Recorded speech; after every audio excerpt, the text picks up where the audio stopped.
Bueno, la fisiopatología del delirium es, eh, en principio, un poquito compleja en el sentido que muchas cosas que suceden en el cerebro de manera simultánea, como respuesta a la situación precipitante, van a estar interconectadas. Entonces, como vemos aquí en este pequeño esquema que nos trata de integrar la fisiopatología del delirium, no tenemos los factores precipitantes, una infección, traumatismo, anestésico, cirugía, hipoxia, hipoglucemia, alteraciones metabólicas, cualquiera o cualesquiera que sean los factores precipitantes, pueden generar neuroinflamación, estrés oxidativo, lo que nos lleva a alteración en la regulación de los neurotransmisores, también la neuroinflamación, el envejecimiento, y las flechitas pueden estar interconectando muchas cosas, ¿no? Por ejemplo, en sí el delirium, problemas del sueño que a la vez nos lleva a desconectividad de la red, pero también la desregulación de los neurotransmisores. Entonces, vamos a tratar de parcelar la fisiopatología, aunque es difícil que el cuerpo solo suceda una cosa y luego, ya que acabó con una, empiece otra. Más bien es un suceso que sucede al mismo tiempo. Entonces empezamos con lo más importante, que es la hipótesis inflamatoria. En la hipótesis inflamatoria, lo que se observa es que cualquier situación sistémica, periférica, como una infección, un evento quirúrgico o un traumatismo, pues como es de esperarse, va a desencadenar una reacción inflamatoria. Entonces se van a activar células del parénquima cerebral y como cualquier reacción inflamatoria va a haber expresión de citocinas y mediadores de la inflamación. La presencia de las citocinas puede ser perjudicial para la función sináptica y eso darnos la generación de los síntomas, ¿no? Entonces, eh, cualquier, ¿no? Fractura, problemas de infecciones, etcétera, en cualquier parte del cuerpo, pues va a generar una reacción inflamatoria, ¿ok? Entonces, esa reacción inflamatoria lleva dos mensajes, uno nervioso, la vía del dolor, la nocicepción, ¿no? Y se codifica, y a su vez una transmisión química donde las citocinas pues activan los procesos inflamatorios, activando el eje hipotálamo hipófisis adrenal, ¿no? Con toda la salida de glucocorticoides, etcétera, ¿no? Entonces, los factores o los mediadores inflamatorios van a generar disfunción neuronal. Aunque la lesión o el traumatismo haya sido periférica, las citocinas y la señal de lesión pues, van a llegar al sistema nervioso central. Entonces esa reacción inflamatoria, que puede ser tan intensa, ¿no? Por una fractura, por una cirugía, llega a generar que se eleve la proteína C reactiva y que aparezcan la mayoría de las interleucinas, ya saben, la 1 y la 6, que son las más importantes, factor de necrosis tumoral alfa. Entonces, las células del sistema nervioso van a reaccionar a las señales inmunológicas que vienen de la periferia y se va a acumular una proteína que se llama S100 beta, lo que va a darle una permeabilidad a la barrera hematoencefálica.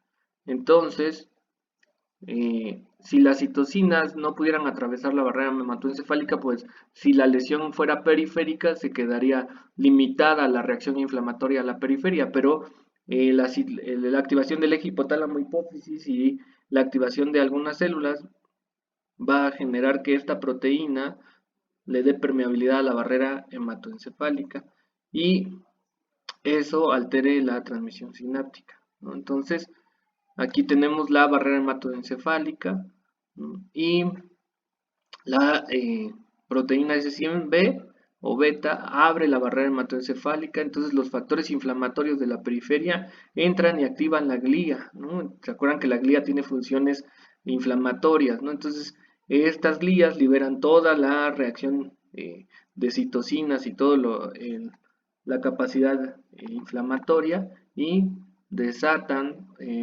una alteración o una irrupción en la neurotransmisión neuronal y eso puede dar pie a la aparición de los síntomas, ¿no? Entonces, en un proceso mórbido, los leucocitos se van a pegar al endotelio. Aquí creo que viene ilustrado. Aquí, ok. se abultan en la barrera hematoencefálica, se activan, se degranulan y empieza toda la reacción, ¿no? Liberación de radicales libres, la activación enzimática. Ya saben que muchas citocinas no respetan, ¿no? O sea, van sobre membranas, ya sea de bacteria, de virus y de entre o de lo que fuera, y entre eso pues, las membranas celulares pueden sufrir, ¿ok? Y además el aumento en la permeabilidad vascular genera edema perivascular, lo que cierra la luz del vaso y disminuye la perfusión, entonces el aporte de oxígeno al cerebro disminuye y eso nos lleva a la generación de los síntomas. ¿Okay? La siguiente hipótesis es la hipótesis del envejecimiento neuronal. Ya sabemos que el proceso de envejecimiento es inherente a la vida, ¿no? Todos vamos a envejecer y nuestras reservas fisiológicas de todo empiezan a menguar conforme avanza la edad. Y se acordarán que podemos entrar en sarcopenia, entonces perdemos masa muscular, osteopenia, perdemos masa ósea, eh, se atrofian al tamaño de algunos órganos, o sea, nuestra reserva de cualquier órgano o sistema disminuye. No es la excepción el sistema nervioso central, entonces dependerá qué tanta buena reserva neuronal y cuánta reserva de conexiones neuronales hayamos fabricado o tenido a lo largo de nuestra vida para que en el momento de comenzar el proceso de envejecimiento nos quedemos con cierta reserva, ¿no? Entonces, si tenemos una reserva baja neuronal, la regulación o la manera en que respondan a alteraciones en los neurotransmisores, pues va a ser muy intensa o muy percibible porque no van a tener la capacidad de regular, ¿no? Los vasos sanguíneos también disminuyen, hay pérdida neuronal por envejecimiento, el locus cerúleus, sustancia negra, y todo eso altera las señales de transducción intracelular. Ahora, tener poca reserva neuronal, pues no solo nos va a dar riesgo para delirio, el tema que acabamos de ver, pues, también para cursar con una demencia o un deterioro cognitivo. Es como se infiere obvio, ¿no? El delirium y el deterioro cognitivo van de la mano, son manifestaciones en un punto de una reserva neuronal baja, ¿no? Aunada en la demencia a otros factores neurodegenerativos, pero van de la mano.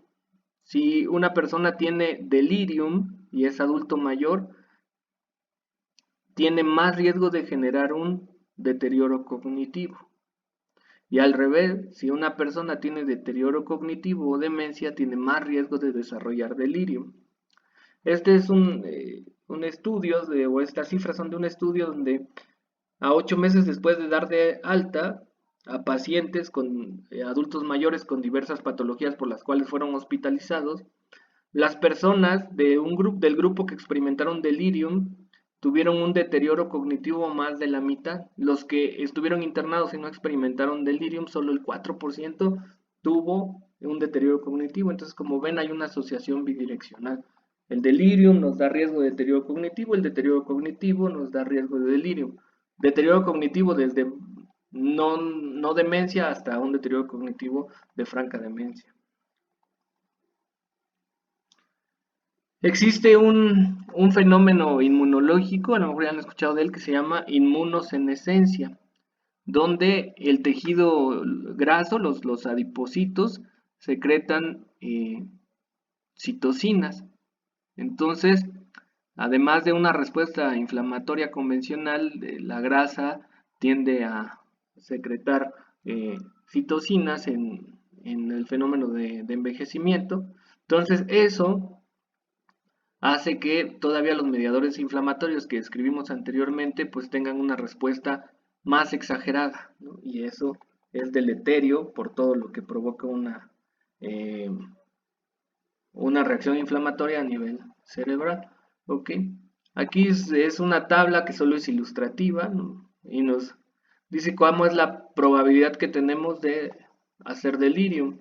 Antes de los 30 años, pero más o menos más de los 20 tal vez, tendremos un 55% de posibilidades de hacer delirium. Y empieza a subir y aquí agarra como curva de COVID, ¿no? Ya se vuelve muy exponencial, superando los 65, 67 años ya no hay tanta meseta, sino sube exponencialmente, hasta que llegado a los 80 años, el riesgo de padecer delirium va a ser del 85%.